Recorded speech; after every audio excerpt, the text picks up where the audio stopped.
Salut tout le monde, bonjour à vous tous. Aujourd'hui, je viens vous parler du projet que j'ai, ce que je veux faire vraiment. Tout ça a commencé un peu par hasard et même si l'hasard n'existe pas. Et comme ils disent en France, cette sagesse populaire, un mal pour un bien.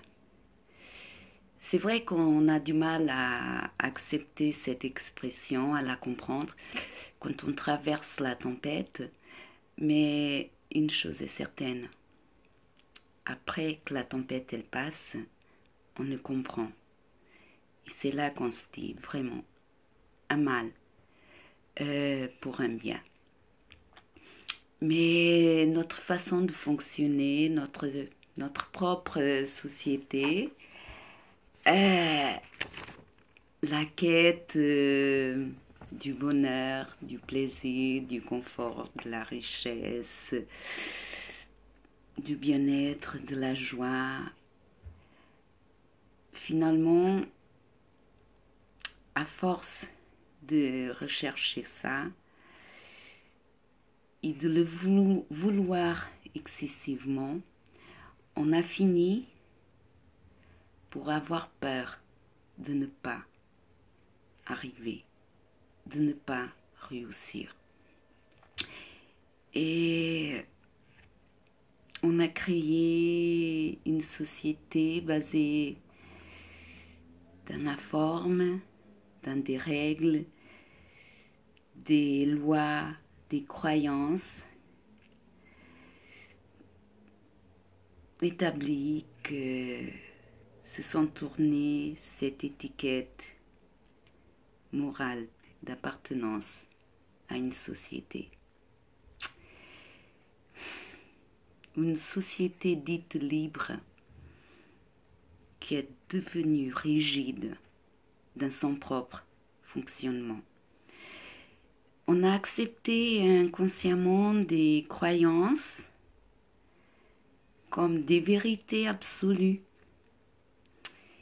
et on s'est trouvé dans un cercle vicieux, presque impossible à casser. Là, j'adore ce mot, cette phrase.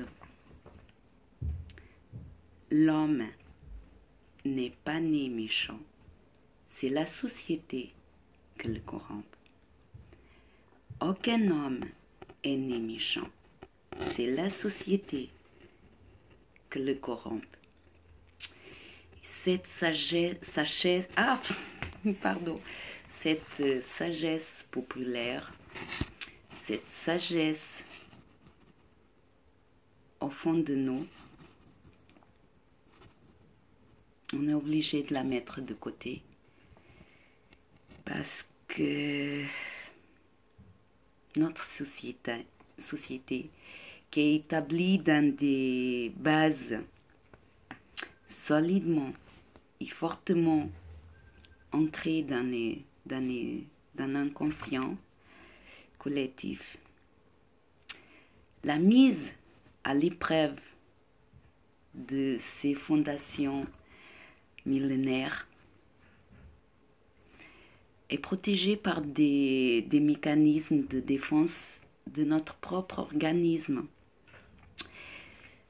Les habitudes, elles sont tellement enracinées dans notre propre cerveau qu'on arrive à avoir tout un système de protection, un système de défense qu'on ne se rend même pas compte. C'est automatique, c'est mécanique. On ne se rend pas compte qu'on fonctionne comme ça. Et notre système de sécurité, il va empêcher un changement à notre façon de vivre, à notre vie. On vit la vie que la société a établie, la vie que les autres ont prévue pour nous.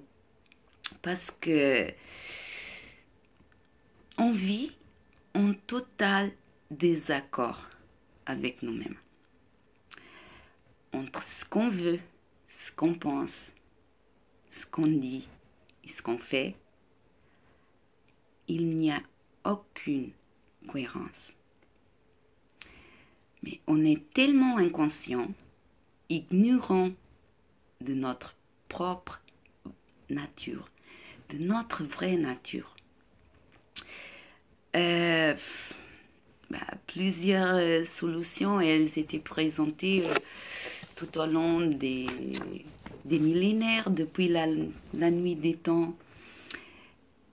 Les religions, les philosophies, les mathématiques, la politique, l'économie, la science, le New Age, des nouvelles thérapies, ont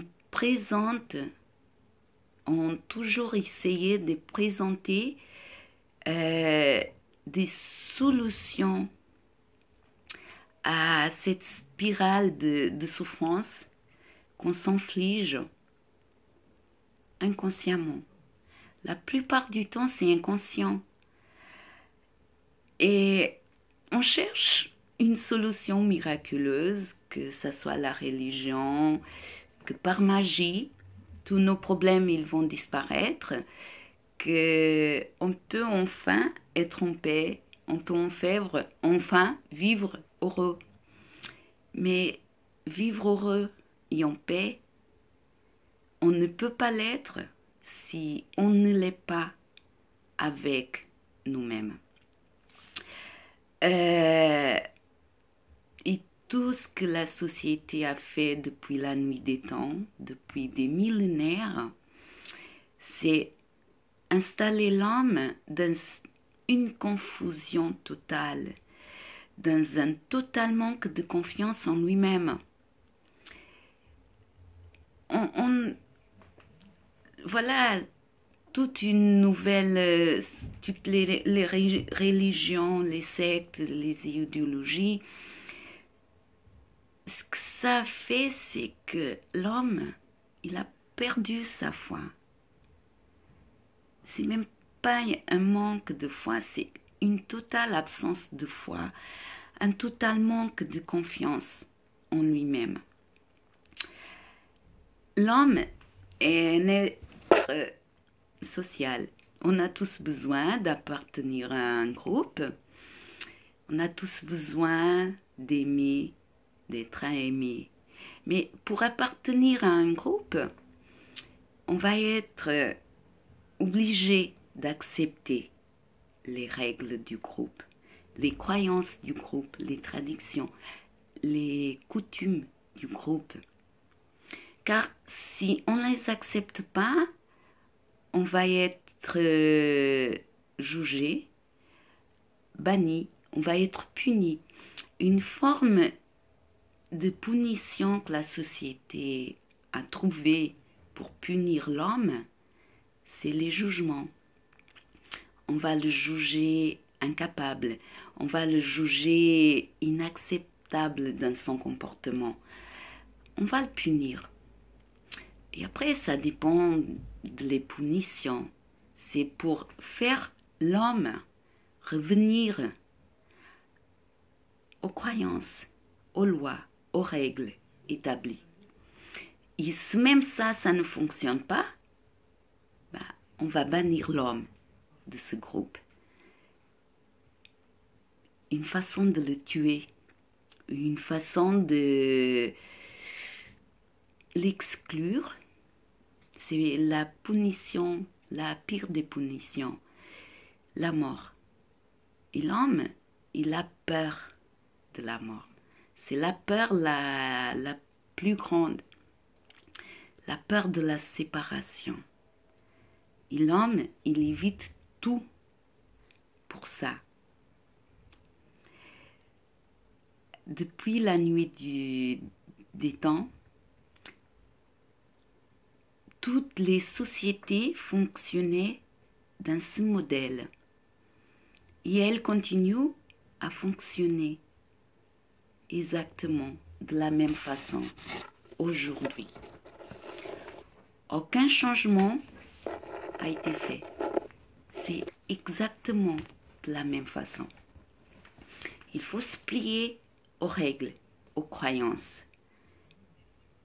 Et après, on pense qu'elle est libre, qu'on vit en liberté. Mais c'est une nouvelle forme d'esclavage. Et cet esclavage, c'est l'esclavage de l'esprit. L'homme, il n'est pas libre. L'homme, il est prisonnier de soi-même. Cette prison, c'est la prison la plus difficile à s'en libérer. À chaque guerre, à chaque mouvement social, politique, économique, religieux, spirituel, pour appartenir à un groupe, il faut se soumettre à ces règles. Et à chaque mouvement, rien ne change. Parce qu'on fait une révolution, parce qu'on est contre les bases établies, le régime établi, on va remettre quelqu'un d'autre. On va lui donner le pouvoir. Les personnes, elles ont changé, mais il reste toujours une certaine forme de contrôle. Il reste toujours un pouvoir établi pour contrôler. Et on sait ce que ce fonctionnement a provoqué d'un homme.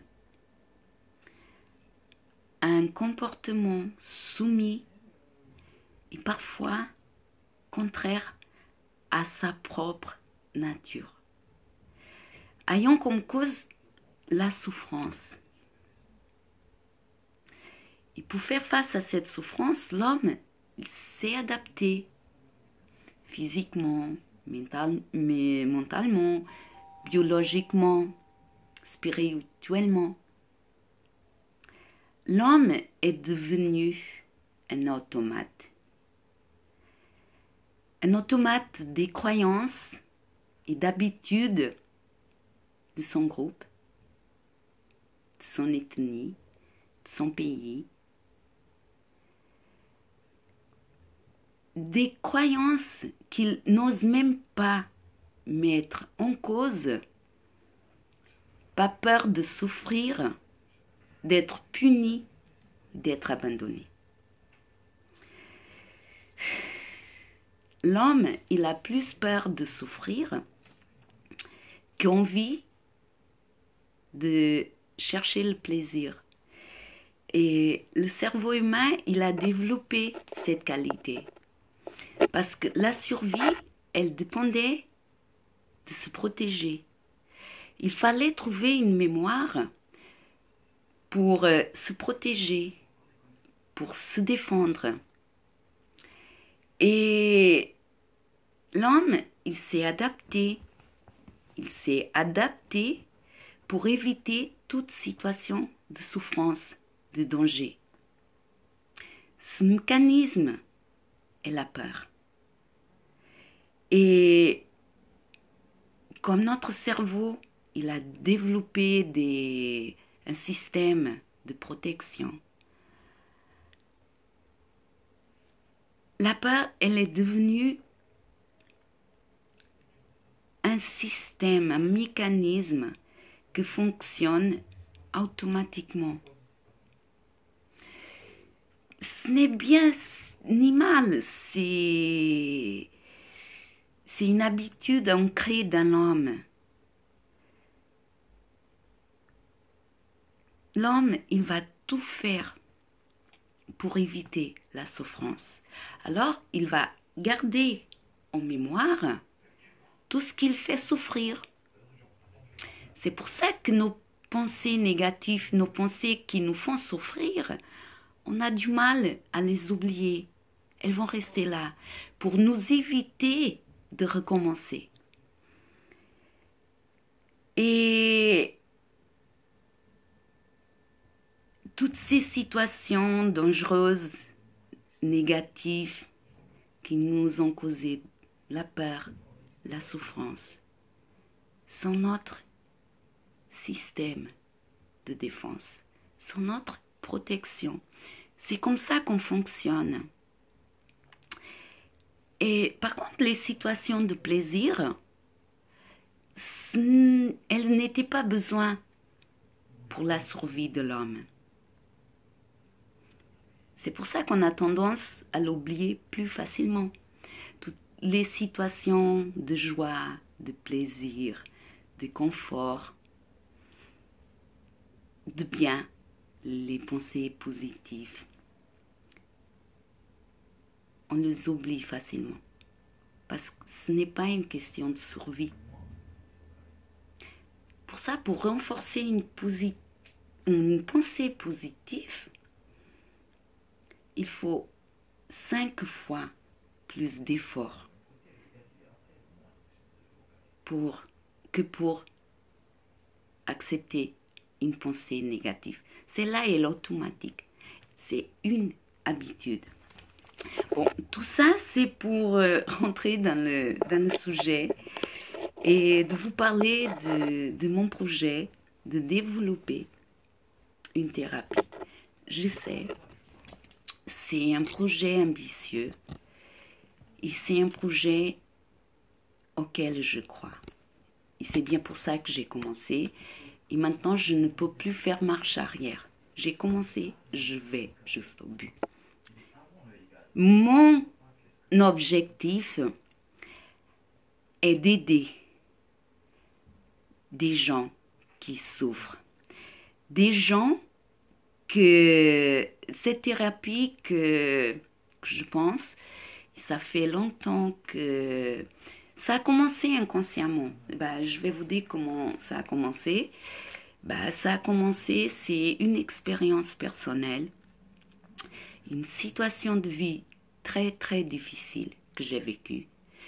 Une situation dans laquelle j'étais complètement détruite, complètement perdue. Et c'est grâce à cette situation-là que j'étais obligée de chercher des réponses, de me retrouver. Et la première chose que j'étais obligée de faire, c'est de me connaître moi-même. C'est de réapprendre à avoir confiance en moi.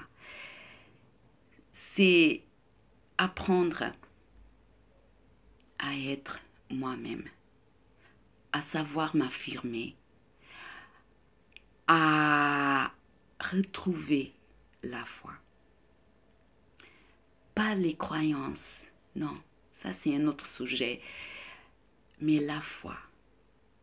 Cette foi que peut être notre guide qui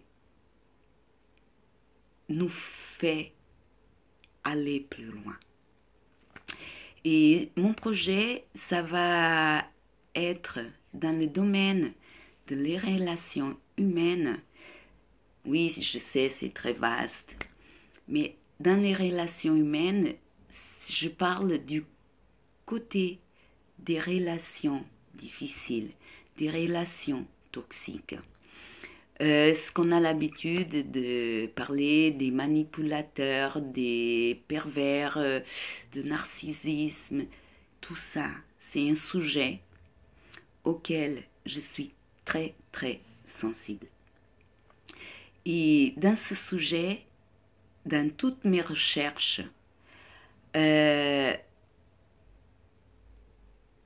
n'importe où, les commentaires, les conseils, ce qu'on dit tout le temps, il faut fuir un pervers, un manipulateur. Et moi, je crois, je pense vraiment que un manipulateur, une personne dite toxique, elle n'était pas née comme ça. Si elle est comme ça, c'est parce qu'il a eu des situations, des expériences qui le font devenir comme ça. si elle n'était pas née comme ça, c'est qu'elle peut redevenir quelqu'un avec quelqu'un qui sera bienveillant. Parce que ces personnes-là, elles souffrent énormément. Le problème, c'est qu'on est en même temps dans une société tellement égoïste. C'est pas de l'égoïsme, c'est... On se dit souvent, mais il faut que je pense à moi. C'est sûr. Avant tout, il faut qu'on pense à nous. Avant tout, c'est nous qui est important. Parce que si nous, on n'est pas bien, on ne pourra jamais aider personne. Et une autre situation que j'ai vécue, et ça c'était quand j'étais enfant, et c'est l'alcool. J'ai une relation avec quelqu'un que c'est un alcoolique. Et je sais que c'est un problème qui affecte un grand pourcentage de notre société. Il a beaucoup d'aide, il a beaucoup de thérapie, il a des cliniques, mais en même temps, ça ne fonctionne pas. Et moi, je pense, je le sais, je le ressens, que si on peut inclure tous les domaines, physique, biologique, raison, science, esprit, religion, comme vous voulez, on peut aider ces personnes. Et surtout, on peut aider des personnes de son entourage. Parce que parfois, l'entourage aussi, c'est un problème. C'est ces personnes, si elles sont devenues comme ça, c'est que son entourage a participé aussi pour qu'elles deviennent comme ça. Et la propre société encourage à ce comportement. Et comme je vous disais, voilà, c'est un projet que j'ai. Et ça, c'est un projet dans le côté des relations humaines, des relations difficiles et des drogues. Drogue, alcool. Parce que personne consomme des drogues parce qu'elle a envie. Parce que comme ça, c'est pas une chose qui vient comme ça. Il a une raison. Et après aussi, comment l'entourage, elle veut aider. Souvent, on veut aider, mais on ne sait pas comment le faire. Et tout est inclus. Pour s'en sortir, c'est tout. C'est être en harmonie. Et bien sûr, beaucoup d'amour. Mettre de côté la honte, la culpabilité, les ressentis négatifs, les blessures. Avoir le courage de vouloir aider et de vouloir s'en sortir. Chacun est libre de prendre sa décision. On ne peut pas obliger personne à prendre une décision qu'elle ne veut pas. Mais on peut quand même faire un peu, lui montrer un peu le chemin.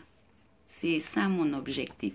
Alors, si vous avez été victime d'une relation toxique, d'un manipulateur, d'un pervers, ou dépendant d'une drogue, de l'alcool, ou que vous faites partie de l'entourage de ces personnes et que vous avez en sorti ou que vous êtes encore dans la situation, et si vous pouvez, si vous avez le courage de partager votre expérience, de nous dire qu'est-ce qui a fait quand vous aurez pu vous en sortir, ça serait super. Ça pourrait aider d'autres personnes. Ça pourrait aider d'autres personnes à sortir de la souffrance atroce dans laquelle elles se trouvent. Et voilà, si vous pouvez partager votre expérience de manière à qu'on puisse contribuer pour aider d'autres personnes qui sont encore sous l'emprise de ces situations. Je vous remercie d'avance pour votre contribution.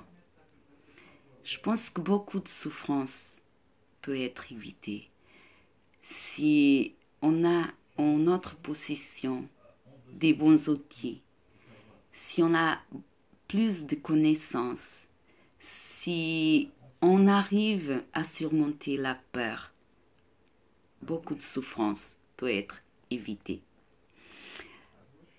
Je vous souhaite une bonne fin de journée.